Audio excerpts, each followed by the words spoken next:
So watering, probably the single most important job you can do in the garden.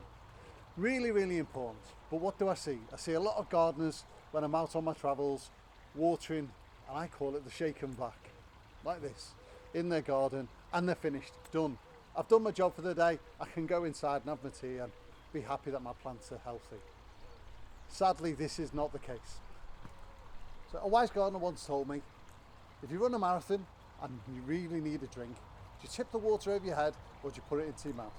Of course the answer is you put it into your mouth, because that'll quench your thirst. So using this principle, the same applies to plants.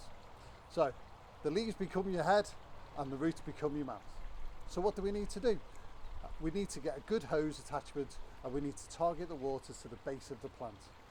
Try and miss out all the leaves and all the flowers. What this does, it creates longevity of the flowers and the leaves and the product itself. The best way to water a plant is to get to the base. There are two ways of doing this. With this rose now, it's on its own, it's not within a herbaceous border, so we can easily still use the wide attachment on the hose. Be mindful, an inch of water goes down 6 inches, so we've got to make sure we flood the base of the rose. Once it's flooded to within an inch, you can pull away. The other way is if we're in a herbaceous border and it's covered by lots of plants, we pull back some of the plants and we can use a directional attachment on our hose, keeping the water away from the leaves. And try and tone down the actual jet. Again, as soon as it's flooded, you can move the attachment out. So the best time to water is early morning or late evening when the sun's left the garden. This helps with evaporation. So what tools should we use? A watering can. Invest in as best possible can you can afford. Metal is always the best and it'll last you a lifetime. Also, hose attachments. Go for the best. Hose lock is generally the most known product out there. Great quality, and obviously with multi-attachment sprays. Pots and containers are always a difficult one. We have to give them everything. They can't find the nutrients and their water source in the ground.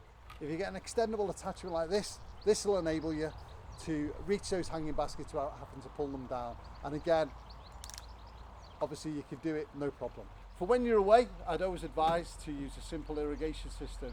You could do it so it's timed. We sell such things in the garden centres. They're a fantastic tool and they can link up all your pots and containers. Whilst you're away on holiday, you don't need to worry. So the last area to cover is lawns. Lawns need a lot of water. The problem we have with lawns is they don't have a deep root base.